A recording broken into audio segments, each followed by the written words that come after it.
All right, well, thanks everyone for joining us. You will receive one learning unit of continuing education for this webinar, and a recording will be posted to the website after the webinar. My name is Deborah Gerard. I am the 2020 president of AIA California, and we want to recognize the AIA's commitment to climate change. So we are joining a national AIA beta test of a new process. AIA National will be asking us for feedback from the participating components so that they can make adjustments, and then we'll release a new process for all of the components in 2021. So we're very happy to be in the beta testing process of this.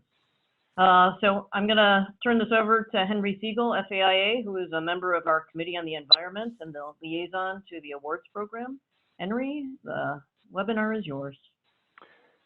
Great, thank you. I'm sorry, and I apologize. I'm going to take it back as soon as I gave it to you.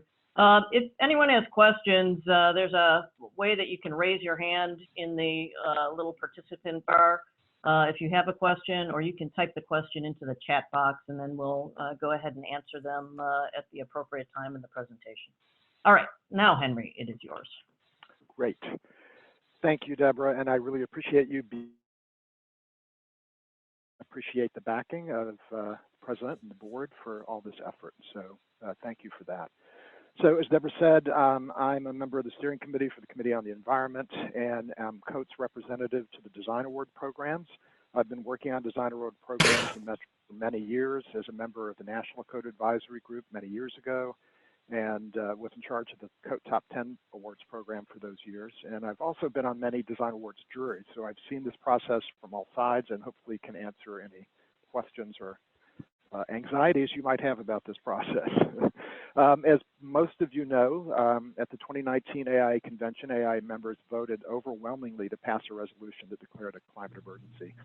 Growing out of that, the board adopted the COAT Top 10 measures and metrics as the framework of design excellence, the definition of what is good design for everyone in the AIA. The COAT Knowledge Committee then developed a new common application for all design awards programs at the local, state, and national level, and that's what we're beta testing, and it's what we're here to talk about today. So the application provides jurors with all information about your project, the size, the type, the narrative describing your goals and objectives, and performance metrics, the kind of performance metrics that AIA CA Design Award programs have been requiring for a few years now, so this should not be a surprise to most of you. The form is a little bit longer than you've seen in the past. Don't worry, we're not trying to make this more difficult for you. Many of the questions require a simple yes or no answer. Corey Squire, one of the developers of the Common App, is going to walk us through the application. As those of you who've applied for AIA California Design Awards in the past few years, we've asked all of you to submit energy performance metrics based on either post-occupancy measurement, so real energy performance, or energy models you developed during design. And if you have neither of those, Title 24 documentation. We're looking for how much energy your building uses on-site per square foot per year, also known as site energy or energy use intensity or EUI, or kBTU per square foot per year. For those of you who are signatories to the AIA 2030 commitment, site EUI is the measurement used to benchmark building energy performance. So I'm sure that those of you who are a part of that are familiar with it. The problem with standard Title 24 compliance documentation is that it calculates EUI in a special form, time-dependent valuation, or TDV, that accounts for how the grid changes in costs and carbon content at different times of the day, and that's a difficult version of EUI for us to use. So with the help of Bill Burke and the PG&E's Energy Center, we have developed instructions and simple calculators to help you, maybe with the help of your Title 24 consultant. Extract site EUI from Title 24 compliance documentation. How you do this is different for residential and non-residential projects, so we have the two people who develop the calculators on hand to walk you through how to do this. Dimitri Kodianis will explain the non-residential, and Luke Morton will explain the residential compliance models. We're going to have all these links directly on, we'll have links to these directly on the Common App in the very near future, in the next day or two. And they'll also be on the AIA California Design Awards website, and we hope we'll use these for all your projects that only have Title 24 documentation, so you can better understand how your projects are performing and move towards meeting California's aggressive goals for building decarbonization. After we get through all that, we'll open it up for questions. First, I'm just going to give you a little bit more about our presenters. Corey Squire is an architect and advocate for sustainable design. He led sustainability efforts at 2 AIA Firm Award-winning firms, Lake Flato and SU Dumez and Ripple, and is currently splitting his time between Positive Energy, a human outcome-focused engineering firm, and the Department of Sustainability, his sustainable strategy consultancy. As a member of the AIA Committee on the Environment Advisory Group, he is the lead author of the Top 10 Toolkit, a resource that's helping to define design excellence for the built environment. Dimitri Kontianos is president of Model Efficiency. He has 20 years of engineering experience and is responsible for overseeing projects with code enforcement agencies, utility companies, standards organizations, and nonprofit agencies to support their aggressive energy efficiency goals. He has led projects with the California Energy Commission to support Title 24 research and development over the past 3 code cycles. And he's also led the project team responsible for the development of the non-residential compliance software from 2011 through 2018. He's currently involved in developing training resources to support the energy modeling community. Luke Morton is the sustainability manager at Fergus Garber Architects and Heather Young Architects, both located in Palo Alto, and Luke has been a green building and energy efficiency Title 24 consultant since 2004. He currently serves on the board of the California Association of Building Energy Consultants and will soon join the faculty of San Diego City College to train the next generation. So with that, I'm going to turn it over to Corey, and he's going to walk you through the Common App application. All right, thanks for the introduction. I'm going to set up the screen share right now.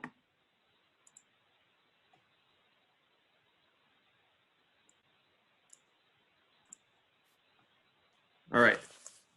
Can everybody see the application? We'll just assume so because I don't get any auditory responses. All right. So yeah, they're all muted, so I'll say yes. Perfect. Good. Okay. So this is the Common App, as Henry just described. The idea here is a very simple way of collecting performance metrics for the projects, and it generates a graphic, which you'll see on the upper right. And as we walk through the spreadsheet, you'll see the graphic continue to be generated. That can help a jury understand the relative performance of a project at a glance.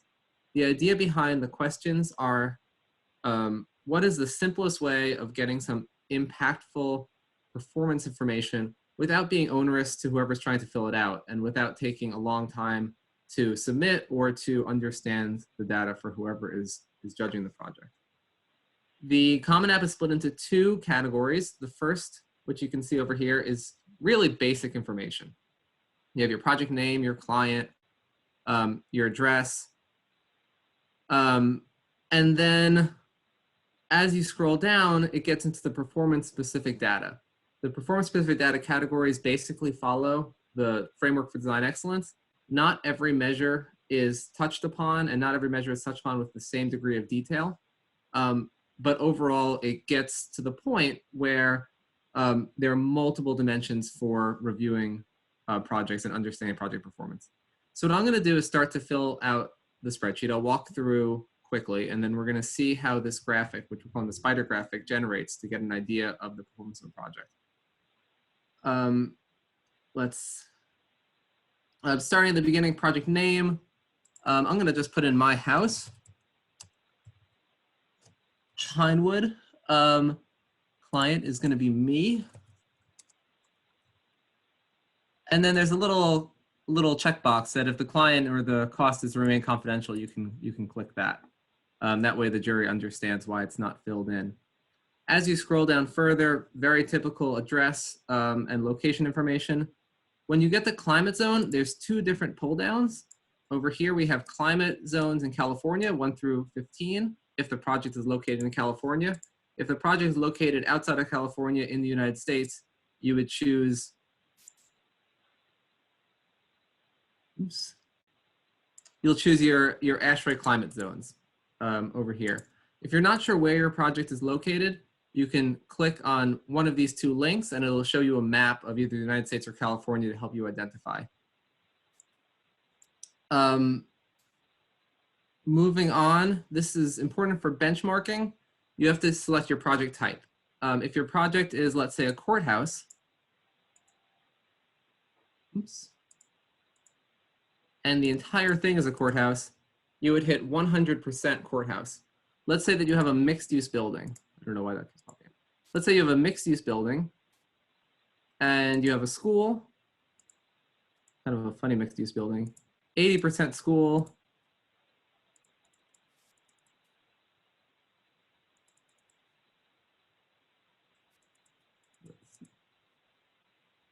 and 20% office. You would fill out those two. Over here, this 100% on the bottom is just to verify that your building types equal 100%. And you can put up to 3 specific building types.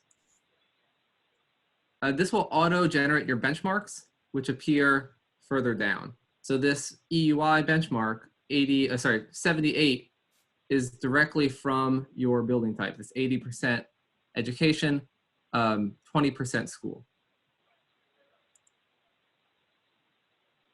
You're also going to select if it's a new construction or renovation or an interiors only project. And then moving on a little further down, we have total construction costs. Again, that could be confidential. And then if you have a cost benchmark, this is a self-assigned number. Let's say the construction in your area for your building type is $400 a square foot, and your building is 600 or 200, you would put your general self-assigned cost benchmark over here. Typical hours of occupancy, and then rating systems. If you're pursuing LEED or Living Building Challenge, you can enter that information over here. If your project or your firm is a signatory of the 2030 commitment, here you go. There's a little yes or no tab. So that's your general information. Some of that helps to generate the benchmarks that will compare your project as we move on. Then there's 3 different narratives. There's a project summary statement, which is very similar to what's typical in AIA Design Awards. Client impact, same, a very typical statement about how your project impacts and relates to the needs of the client. And then there's a performance statement. And over here, we encourage you to choose 3 of the top 10 measures from the Framework for Design Excellence and write about how your project responds to them. So you don't have to touch all of them. Just maybe you choose economy, water, and wellness, for instance. Maybe resiliency, or sorry, maybe change, discovery, and energy. All right, and now we get into more of the yes/no questions. So a few different types of questions that are in this document. There are narratives, like we just went over. There's general information about your project you just fill in. There's a lot of yes or no's. We try to get as much information as possible from yes or no's because they're easy to fill in. There's a few locations where you're asked to make calculations. We'll get to that in energy. And then there's some information that we ask you to look up. So for Design for Equitable Communities, we ask you to enter the walk score, the transit score, and the bicycle score. And you can click these links to bring you to the webpage that'll allow you to type in your address and then enter that information. So I'm just gonna make it up. This is 1 to 100. I'm gonna say, because I live in a very walkable community with great transit and bike lanes, I have very high scores in that area. There's also a measure that allows you to self-assign your community engagement. So when the building was constructed, was the community engaged in the design process? Were there community meetings? Was anybody notified at all? This is, again, a self-assignment about how well you did. So let's see. I'm gonna just put a no for now. And then if your project is in a rural setting, there's really no transportation, or there's other reasons why a walk score or a bike score is not applicable, you have a little space for a narrative to describe that. Moving on to ecology. It asks for urban, rural, or suburban. Was the site previously developed? Is it a green field? Is it a brown field? Is stormwater managed on site? This is, are there intentional strategies deployed, design strategies to manage stormwater on site other than what would be typical? Is the landscape design focused on native planting? And then does the landscape promote biophilia? Sorry, biodiversity. So I'm going to go through these quickly, and I'm just kind of entering some information to get some idea, and then we're going to see how the graphic at the top generates. For water, again, all yes, no questions. Is potable water used for irrigation? No. We have all rainwater collection and native plantings. Is potable water used for cooling? No. Is black water and gray water reused on site? Also, no. Is water collected on site? Yes. So I filled out these 3 measures so far. Let's just scroll up to the top and see what's been generated. As we fill in all these other measures, this white graphic, this triangle right now, will continue to move along. But right now, the project is doing very well on water, pretty good on equitable communities, and about middle of the road on ecology. The way you read this graphic is for each individual point on the spider web, closer to the exterior is like 100%, while right in the middle is 0, and they're somewhere in between. I'm going to keep going through, and we'll generate a little bit more of that graphic. Design for economy, building efficiency and right sizing. So how many square feet per occupant? This didn't auto-generate because I didn't fill in that information from above, but that would auto-generate for you. And then you can specifically describe the strategies that you use to right size your building. For energy, there's by far the most technical information, and we're going to see how those calculators will allow you to convert your Title 24 outputs into an EUI in the next section of this webinar. But just to go through, we have some codes listed. What Title 24 level did your building comply with? If building in California, otherwise maybe there's another code like IECC. Did you use the prescriptive code to comply, or the specific prescriptive requirements to comply with code? Let's say yes. Let's say, oops. In my city, it would be IECC 2015. And then what's your modeled or predicted energy performance in a UI? So I'm just going to put down 40 for right now. I don't have solar, so net and gross are the same.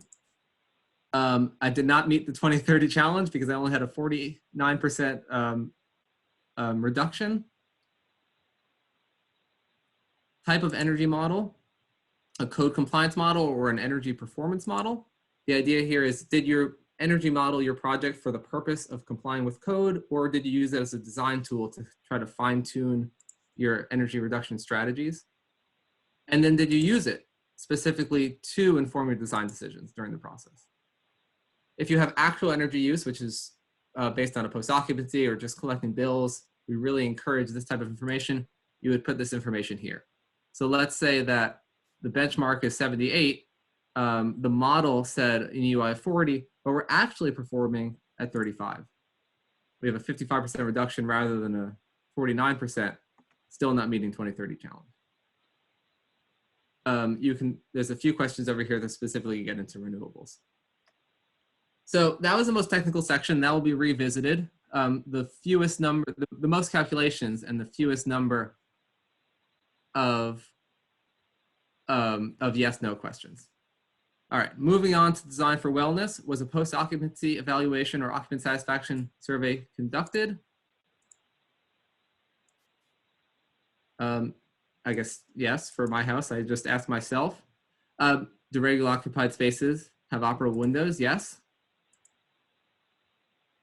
And was there any sort of study, was glazing strategy studied to optimize daylight and avoid excessive heat?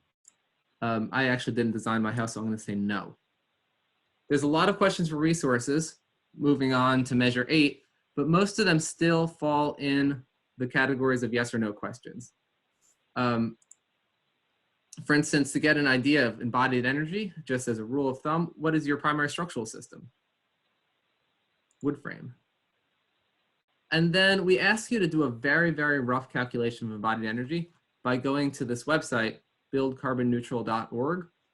Once you click on this link, a calculator will pop up, and there's really only 4 inputs. There's your buildings, your square footage, your number of stories above grade, your number of stories below grade, your primary structural system, and then a little bit about the site and the landscaping, whether landscape was added or removed and what biome the project is in.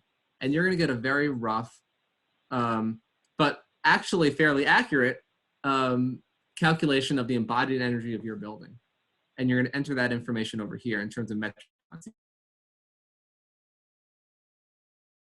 Use Tally or EC3 or another more technical software to help calculate your embodied energy, you can go ahead and put that information in. The better information obviously would provide better outputs. But for the general population, it's literally 2 minutes to get a very, very rough idea, which is in the correct order of magnitude about how much embodied energy your building has. That'll compare, let's say that we did this calculator and we had 80 metric tons. That'll immediately compare that information to a benchmark, which was generated based on your building type. And if I put in the square footage above, which I never ended up doing, these numbers would auto-generate as well. So moving on to whole building life cycle, was an analysis conducted? If so, what tool was used? Did you use Tally? Did you use EC3? Did you use one-click LCA? If not, then not, oops.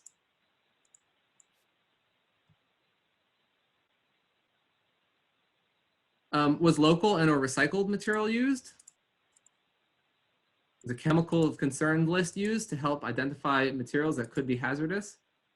Was the structural system optimized for embodied carbon? Did the project incorporate existing structure? Was this a reuse of any way? And then again, a narrative at the bottom to help dig into a few more details. The 2 last measures, is design for change, design for discovery.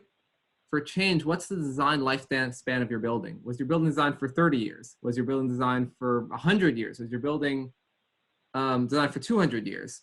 So I'm just going to put in at least 150. My house is already 100 years old. I hope it lasts for a little bit longer. And then was the building designed for disassembly or for future adaptation?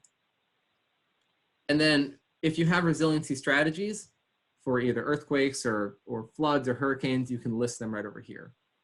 The last section is designed for discovery. Was a post-occupancy evaluation done on this project, yes or no? And then the one narrative is to ask, what did you learn? What types of investigations did you perform and what did you get out of it? So now, after filling out some information, we're going to scroll to the top, and this is what was generated. So this funny shape shows that this project's doing really well for wellness, slightly less well for energy, but the energy is performing a little better in terms of energy measured than predicted.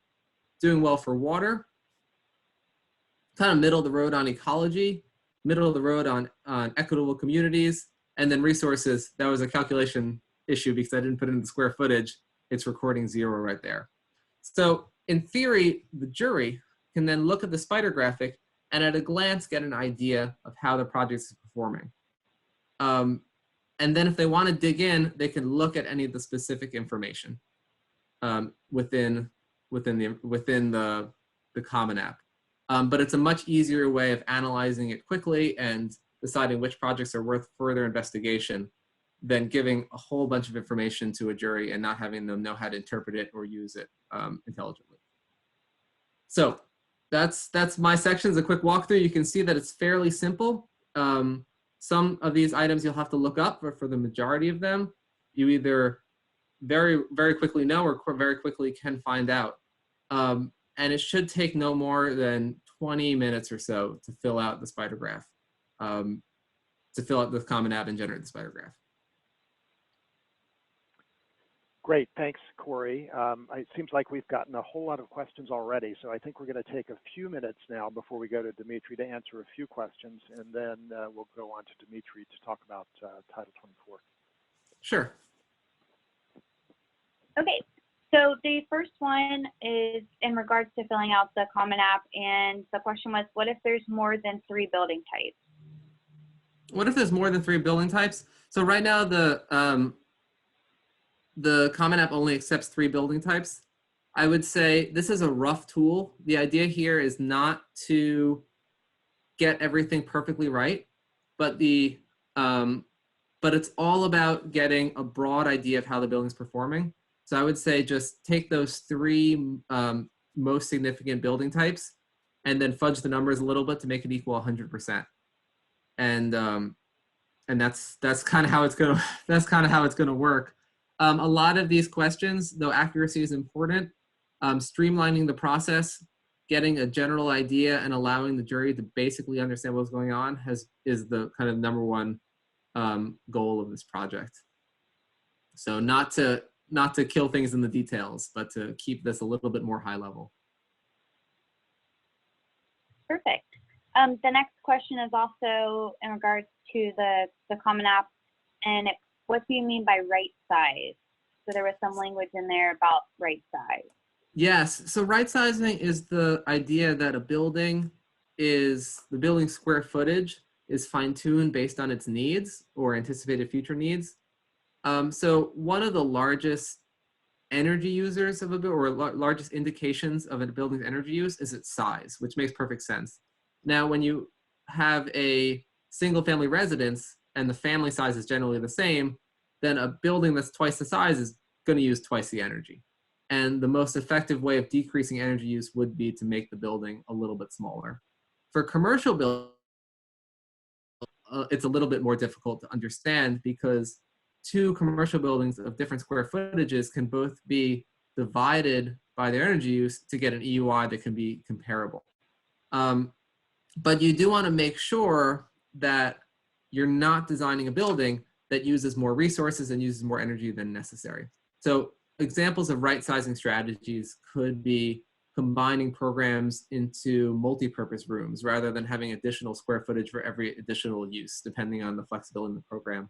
Another example might be supplying or directing circulation to be outside the building, so you have less overall conditioned space and less overall construction materials, which embody carbon, used to enclose a space.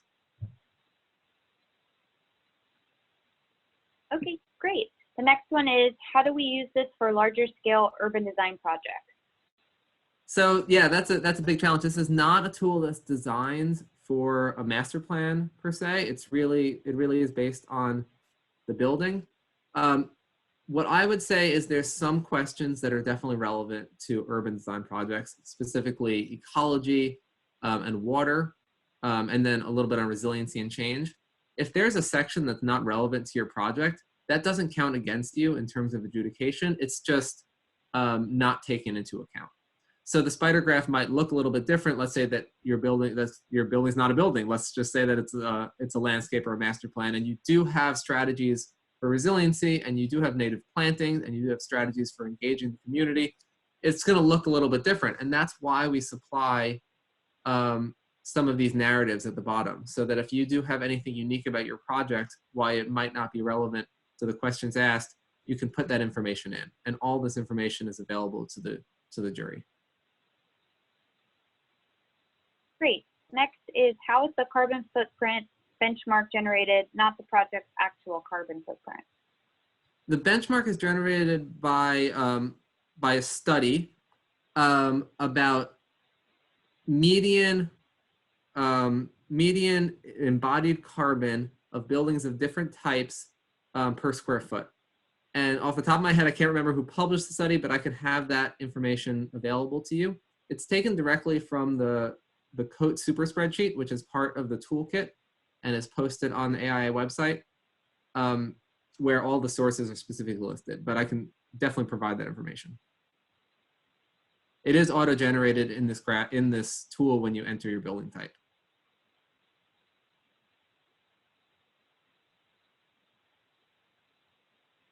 I'm not seeing any more questions after this. Oh, just kidding. There are a lot of yes/no items for things that seem to be more percentage-driven. Recycled materials, for instance, 1% recycled material versus 99% recycled, both would answer yes here. Is that correct? So yes, I would say the question is not what percentage of your building is made up of recycled materials. The question is, was this a design consideration? Did you focus on incorporating recycled materials into your project? This is a process-driven document more so than an outcome-driven document in many ways. The idea here is to get people thinking about incorporating some of these ideas, some of these strategies, and we want to award people for their efforts as well as their successes. So I would say if you accidentally ended up with 1% recycled content, that's not enough to say yes. But if you put in a lot of effort, if you researched materials and you ended up with 5% because you intentionally wanted to include recycled content, I would say that's a yes. If you intentionally wanted to include recycled content and you end up with 95%, that's a yes as well. This is something that's very much self-generated. And the idea here is we don't expect people to rig the system and give themselves 100% on everything. That would fundamentally break this process. We want people to be honest and have a very like practical and realistic self-assessment in their project. It's a good opportunity to reflect on how you did, more so than an opportunity to tell the world how great your project is. So very much an honor system document, and it only works if everybody plays along. Perfect. And then another question is, what are the building types? What about a type that doesn't fit? So the building types that are listed here are the building types that are listed from the ASHRAE study, ASHRAE survey. So not the ASHRAE, sorry, the CBEX survey. It's also the same building types that are listed on the DDX for the 2030 challenge. So if you enter a building into the 2030 challenge, or if you've benchmarked it yourself, that building type will be here. It's a pretty good list. If you do have a building, let's say you're doing a animal shelter. There's no animal shelter listed here. So again, honor system, come up with if you have benchmarked it by either looking up other similar buildings and trying to understand how much energy they use, choose a building type that most closely matches. And then again, this is best guess honor system. There's two different strategies for everything. You follow every possible end to the smallest detail, or you step back a little bit. This is all about kind of the big picture and generally how much effort we're putting towards building performance. Okay, Great. perfect. So Lauren, and then, Lauren, yep. rather than go to more questions now, why don't we get Dimitri and Luke to do their parts, and we'll get back to more questions when they're done. I just want to make sure there's plenty of time to get that part of the presentation done as well. Sure.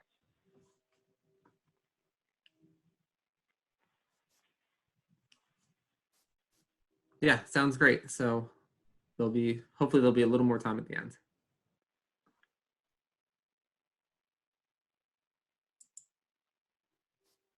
Okay.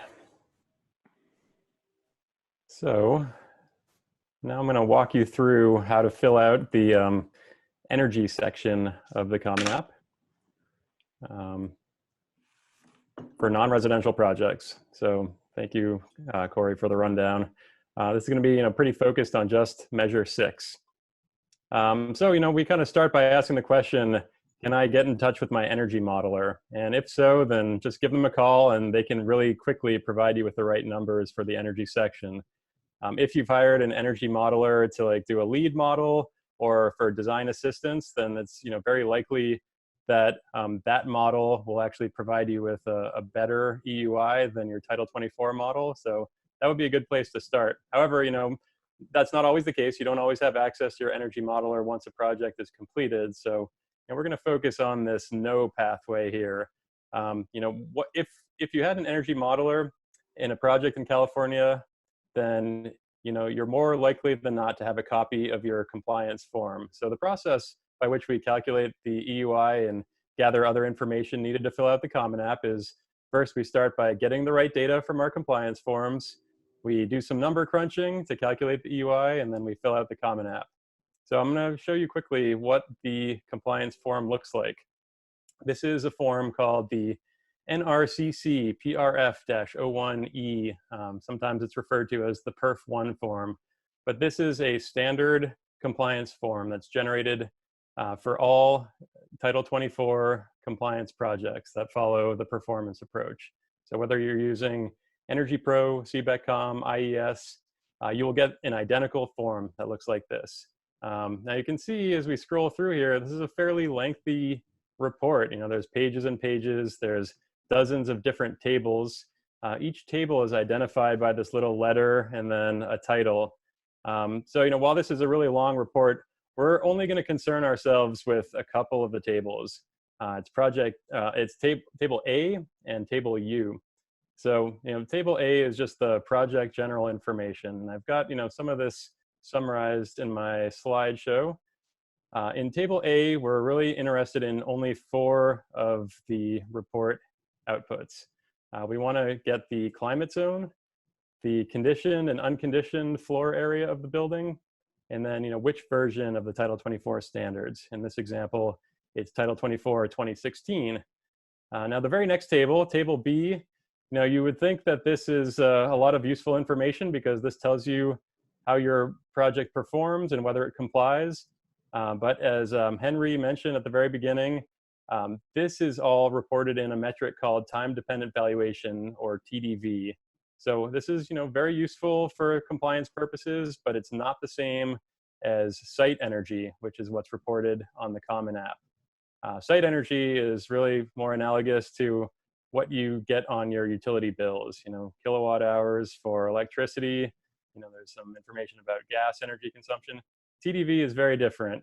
And I'll join the long list of people who have tried to explain TDV to you in the past, but TDV is, it's a metric that really, it tries to value energy efficiency measure savings depending on which hours of the year those savings occur.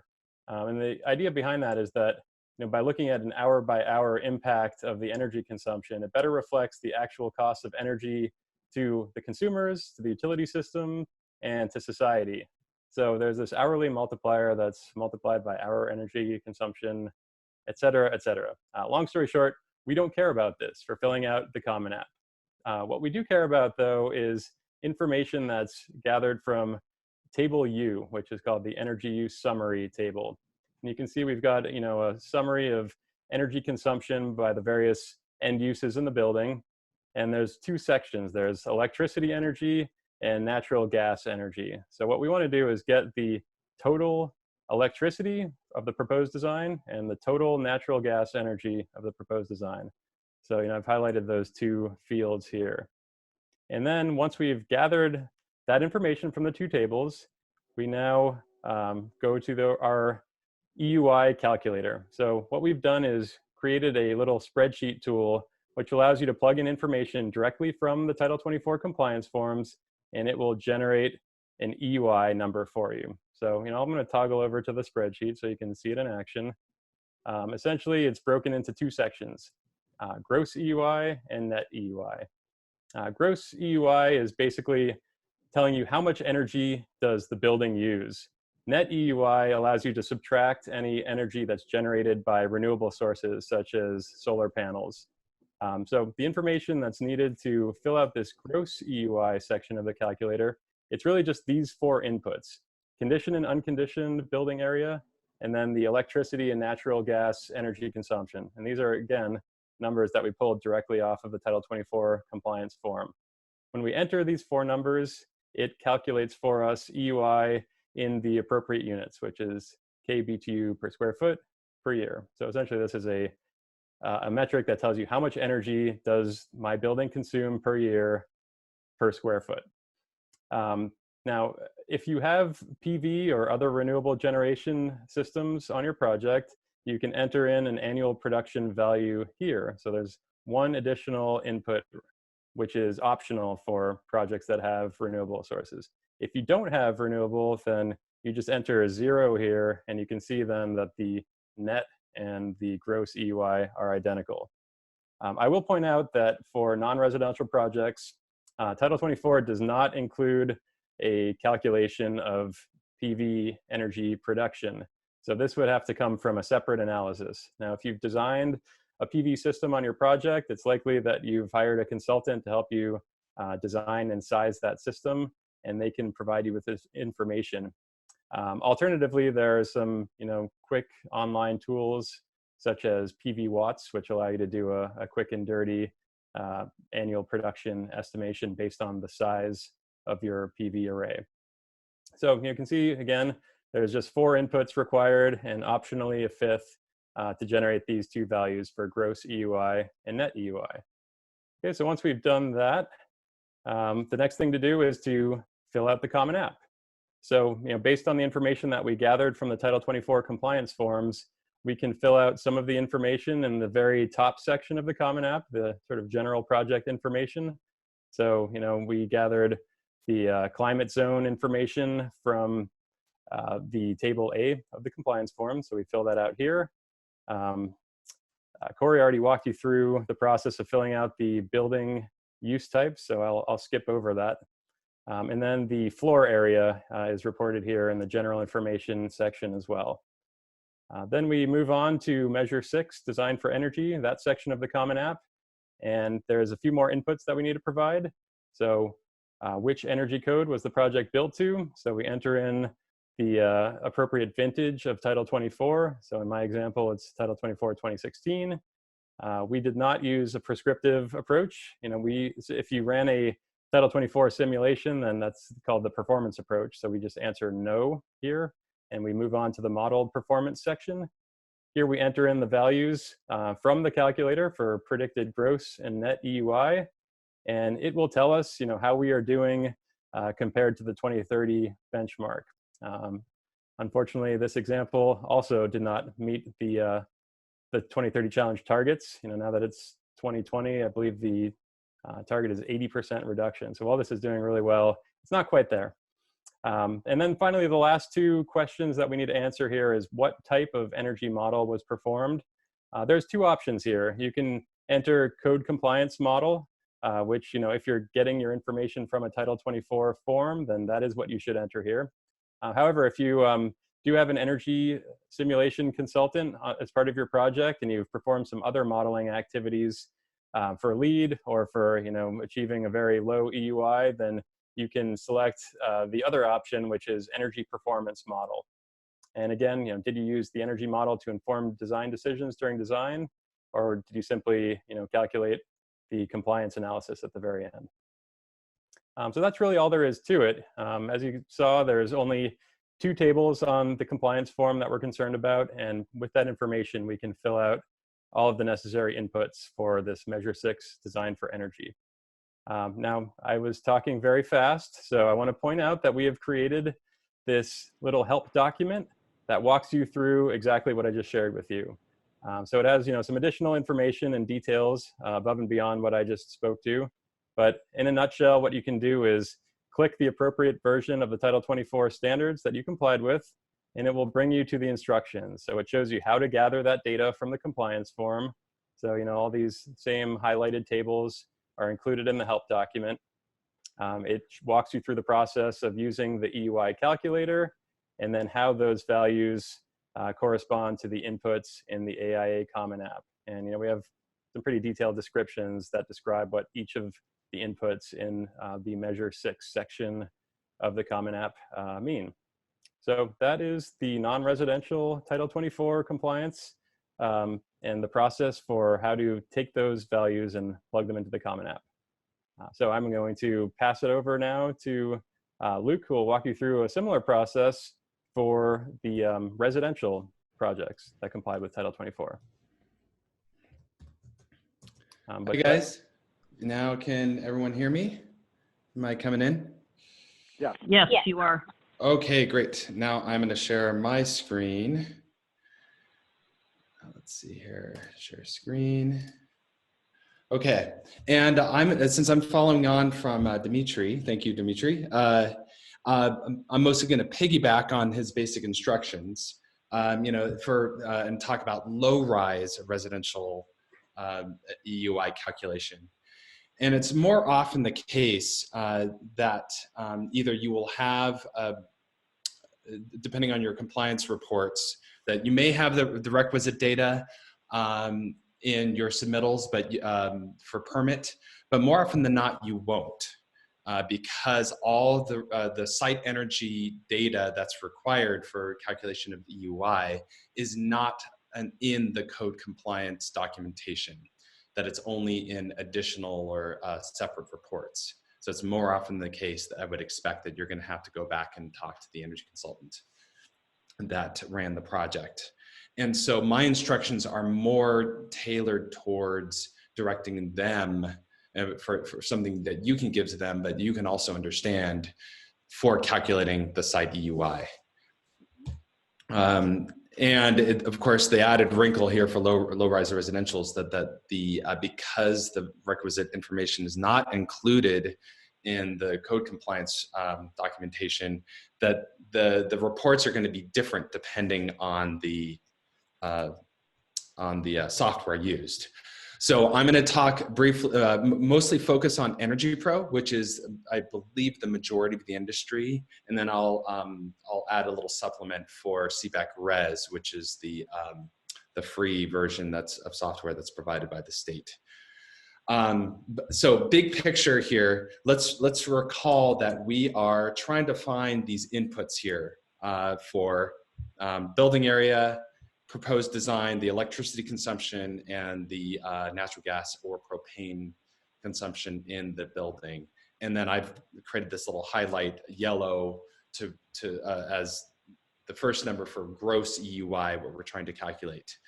And as Dimitri said before, the solar photovoltaic portion is not explicitly modeled in the code compliance the software that's at least for the 2013 2016 code cycles.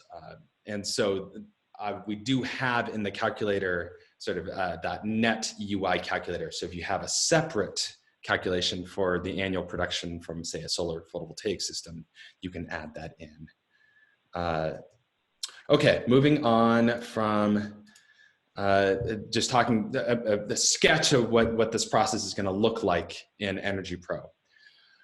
So what I have here is a screenshot of the Energy Pro software and the particular screen, the reports that we want to have your consultant turn on, or if you happen to have Energy Pro yourself, then this is what you'd be turning on. What we're going to do is turn on the residential Title 24 performance report, which is going to be your code compliance report, grabbing the square footage from that report. But then the site energy is reported in this ECON-1 energy use and cost summary report. So first we turn on the reports, and then there's a little print preview button we can click there that will automatically open up all the reports in one big document as a PDF in your native PDF viewer, which is probably Acrobat for many of you. Sometimes it's Bluebeam for others, or whatever you have. So first, we're going to gather the square footage from the CF1R perf report, which is that code certificate of compliance that's required for any building permit submittal. So that seems pretty easy enough. It's going to be in the first table on the first page of that compliance report. And I have an example squared here. Next is to provide is to look for that site energy data from ECON-1 report, which is typically appended to the end or after the code compliance report. So we go and it's titled Energy Use and Cost Summary, and then we're going to scroll down to the bottom and look for the annual totals here, and there it is. Electricity, 5,019 kilowatt hours, and natural gas is 212 therms. Seems pretty easy. Then we're going to submit that data into the EUI calculator, and then those results we'll put into the Common App, just as Dimitri laid out. Okay, so that's for the 2013 code, Energy Pro 6 point whatever. For 2016, there's some subtle differences in the instructions, and I'll just give a sketch of it here. Most of it is for your energy consultant to work through. But instead of using the ECON-1 report, we are going to use the energy use summary report. The reason is that the ECON-1 report, if there has been photovoltaics modeled as a compliance credit, then Energy Pro will will essentially calculate a net EUI in that ECON-1 report. And so you won't be able to calculate that gross EUI. I would also expect that the numbers model, the size of the PV system modeled at the building permit stage of things is not a reliable number for calculating that net EUI. So I would really highly encourage you to select a different, to use that different report. So we're gonna turn on these reports, then find the square footage just like before. Then instead of looking at that ECON-1 report, we're looking at the energy use summary report. And there it explicitly indicates renewables and total electricity consumption. And then we have total number of therms here below for natural gas or propane.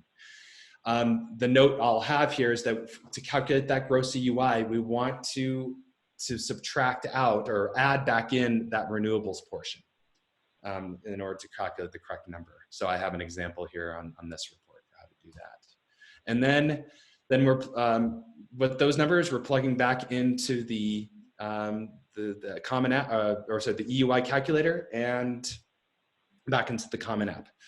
Okay, and my last little piece is I'm going to talk really quickly about how to calculate this in CBEC Res. This is all, of course, documented in those instructions that Dimitri referenced. But here's an example of the CBEC Res screen. This is the input model. And the energy consultant is really just going to go down to reviewing the analysis results. And the site energy data or detail is indicated on this screen.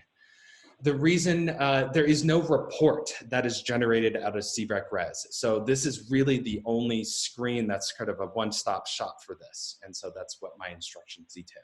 There are, of course, other ways of getting access to this data in CBEC Res, but it's quite a bit more involved. And so we're otherwise in CBEC Res getting the square footage, again, from the compliance report, getting the site energy data from this report. See, we have proposed design site kilowatt hours and proposed site therms and the totals down here at the bottom.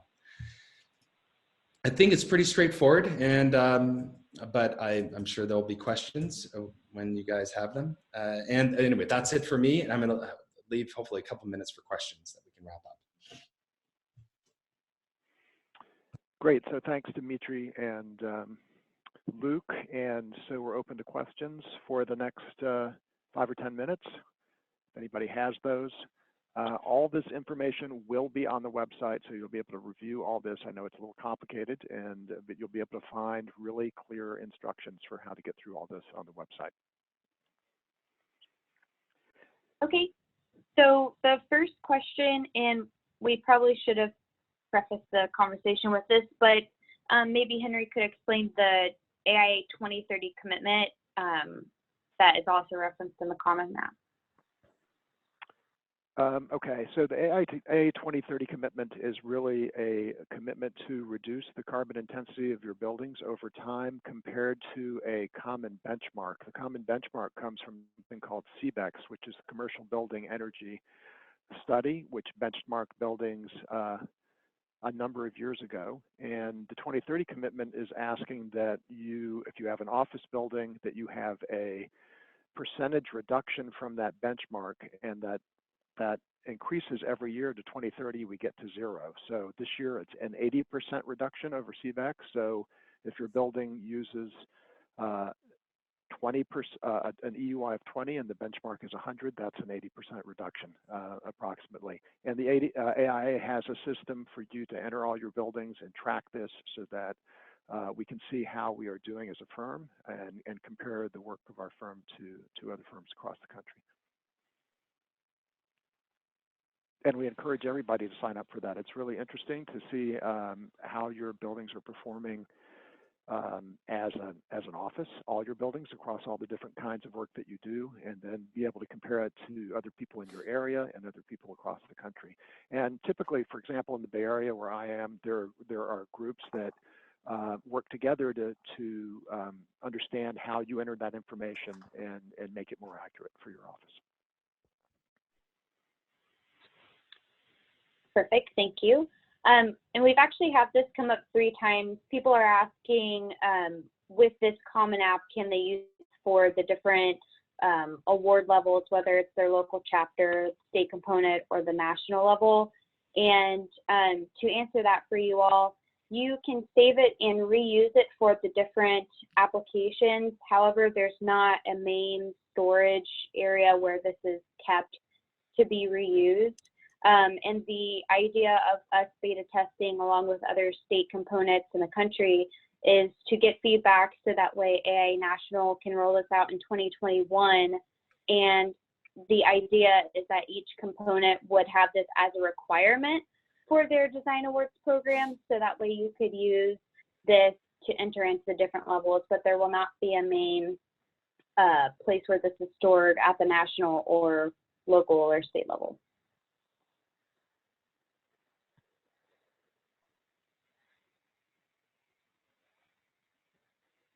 Any other questions? You can throw them in the chat or raise your hand.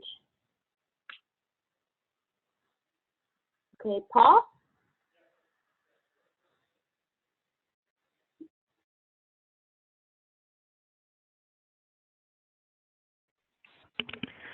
Okay, so we may, oh, we got one hand raised here. Paul Halogian?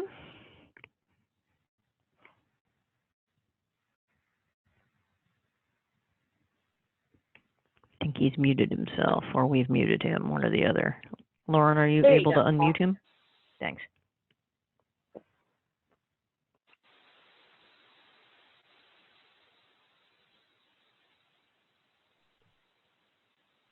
Go ahead, Paul, you're unmuted.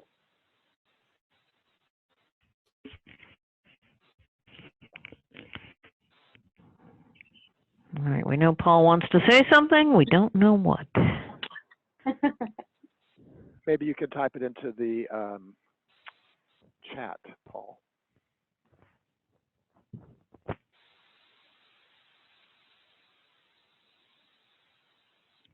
All right, well, we're going to assume that Paul will forward his question, and oh, there it is.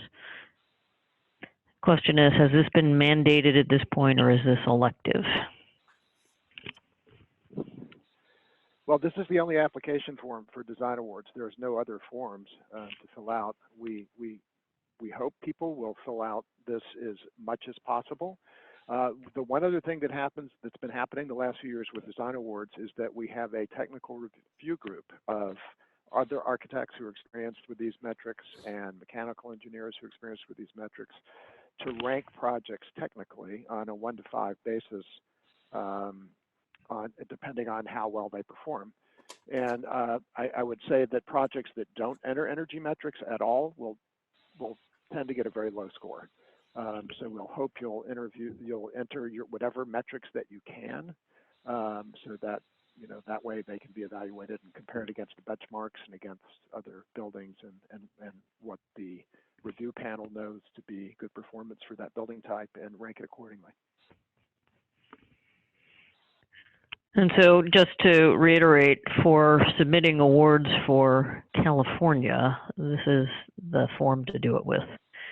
And we're really trying to push ourselves very hard to be a great example for the rest of the country, and that's one of the reasons we're beta testing this as well. And somebody asked about international projects. We don't have, we don't have that as part of this. So we would ask if you have an international project to just enter as much information you can into the narrative part of the application.